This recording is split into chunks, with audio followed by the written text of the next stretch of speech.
गरीब पारुल का करवा चौथ, जहाँ चाह वहाँ राह। एक कॉलेज के सामने बहुत ही स्वादिष्ट समोसे और चाट बेचने वाला रजनीश एक गरीब आदमी था।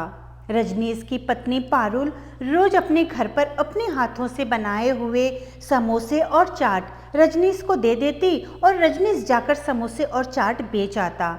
इस बिजनेस से जो भी थोड़ी बहुत कमाई होती उसी में रजनीश के घर का गुजारा चलता। दोनों पति पत्नी गरीब होने के बावजूद भी बहुत खुश रहते थे और एक दूसरे से बहुत प्यार भी करते थे। एक दिन की बात है, जब रजनीश चाट और समोसे बेचकर लौटा तो पारुल से कहता है कि पारुल, ये लो आज की बिक्री के पैसे, और हाँ, कल थोड़े चाट और समोसे ज़्यादा बना देना, तुम्हारे बनाए चाट और समोसों की बिक्री बढ़ गई है। फिर पारुल खुश होते हुए बोली, अच्छा, ये तो बहुत खुशी की बात है, आप चिंता न करो, कल से मैं आपको ज़्यादा चाट और समोसे बना कर दूँगी। अच्छा, आप जाइए, हाथ मुँह धो लीजिए, मैं आपके लिए चाय बना कर लाती हूँ। उसके बाद रजनीश अपने कमरे में जाता है और अलमारी में से एक डिब्बा निकालकर खोलता है और उस डिब्बे में से कुछ निकालकर पारुल के पास आकर कहता है कि पारुल, मैं 1 साल से थोड़े थोड़े करके रुपया बचा रहा था, पूरे 5,000 हैं।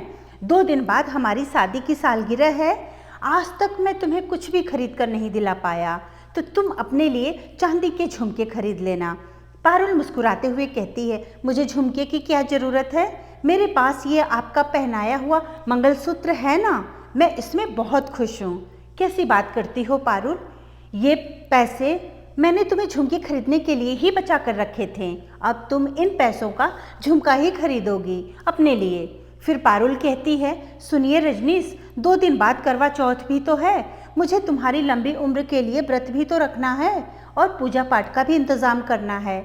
मेरे लिए तो सबसे बड़ा गहना आप ही हो, और अगर इन पैसों से मैं करवा चौथ मनाऊं तो ज़्यादा अच्छा रहेगा। फिर रजनीश बोला, चलो ठीक है पारुल, जैसा तुम्हारी इच्छा, तुम बिल्कुल वैसे ही करो, मेरी सारी खुशियाँ तो तुमसे ही जुड़ी हुई हैं, जिसमें तुम खुश उसी में मैं भी खुश। अगले दिन पारुल रोज़ से ज़्यादा समोसे और चाट बनाकर रजनीश को दे देती है और रजनीश समोसे और चाट बेचने के लिए चला जाता है। कॉलेज के सामने रजनीश समोसे बेच रहा था कि तभी उसके सीने में अचानक दर्द होने लगा। कॉलेज के कुछ लड़के उस समय वहाँ पे समोसे खरीदने के लिए खड़े थे।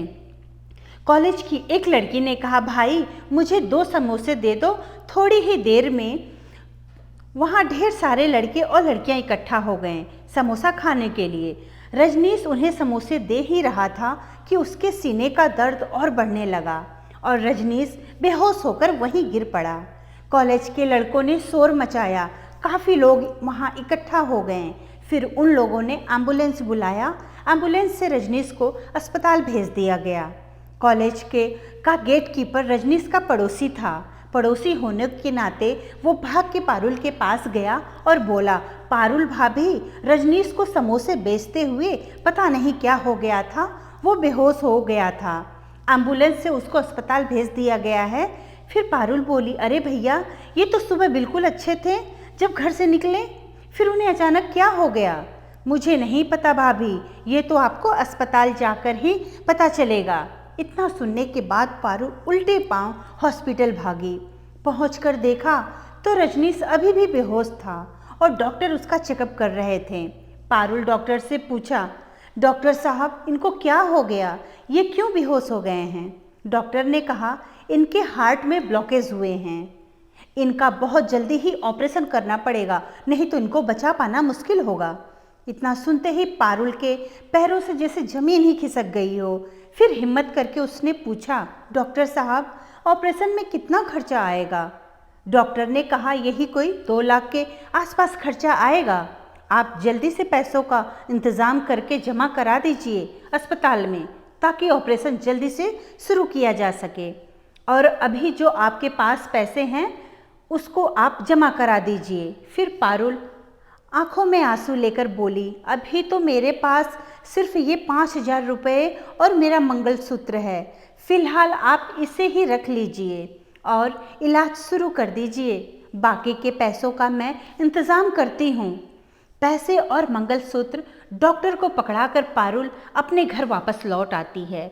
इसके बाद दूसरे दिन मदद के लिए वो कई लोगों के पास पैसे मांगने जाती है, लेकिन सब जगह निराशा ही हाथ लगी। कोई भी मदद के लिए तैयार नहीं हुआ। उसकी कुछ भी समझ में नहीं आ रहा था कि वो क्या करे। इसी ओपापोह में पूरा दिन निकल गया। सारी रात करवटें बदलती रही और दूसरे दिन करवा चौथ था और पारुल निर्जला व्रत रखती है। नहा धोकर करवा चौथ की पूजा करती है और कहती है, हे करवा माता, मुझ गरीब पर दया कर, कोई चमत्कार कर दे, मेरे पति को ठीक कर दे। भगवान की फोटो के सामने सुबह से दोपहर हो गई। पारुल रोए जा रही थी, भगवान जी से विनती किए जा रही थी कि तभी कोई दरवाजा खटखटाता है। पारुल जाकर देखती है तो एक सेठ दरवाजे पर खड़ा था। पारुल कहती है, अरे सेठ जी, यहाँ कैसे आना हुआ आपका? सेठ बोला, मैंने सुना है कि तुम्हें 2 लाख रुपए की ज़रूरत है। पारुल कहती है, जी आपने बिल्कुल सही सुना, मुझे पैसों की बहुत ज़रूरत है। ठीक है, मैं तुम्हें पैसा देने के लिए तैयार हूँ, लेकिन बदले में तुम्हें ये अपना घर मेरे नाम करना होगा। पारुल सेठ के मुंह से ऐसी बातें सुनकर बहुत निराश हो गई।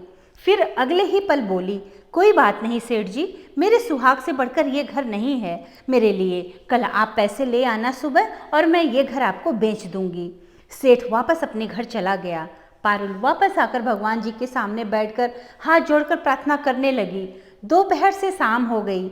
मोहल्ले की सभी औरतें सज धज के चांद पूजा के लिए अपने पति के साथ तैयार थीं, लेकिन वहीं अपने घर में पारुल सुनसान बैठी भगवान से के सामने बस रोए जा रही थी, प्रार्थना किए जा रही थी, हे प्रभु कोई चमत्कार कर दो, मेरा रजनीश ठीक हो जाए। कि तभी पीछे से किसी ने उसके कंधे पर हाथ रखा। पलट कर देखा तो रजनीश था।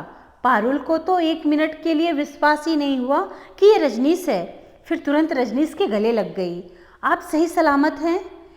ये सब करवा चौथ व्रत का प्रताप है जो आपको लंबी जिंदगी दी है। मेरी पूजा, व्रत और मेरा आस्था ने मेरा विश्वास टूटने नहीं दिया।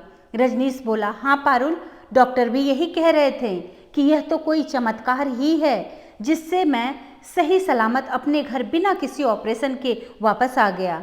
पारुल ने बिना देर किए छलनी और जल लेकर तुरंत रजनीश को लेकर गई और चांद पूजा करके चांद को अर्घ्य देकर अपना व्रत तोड़ा और खुशी खुशी दोनों पति पत्नी अपना जीवन व्यतीत करने लगे।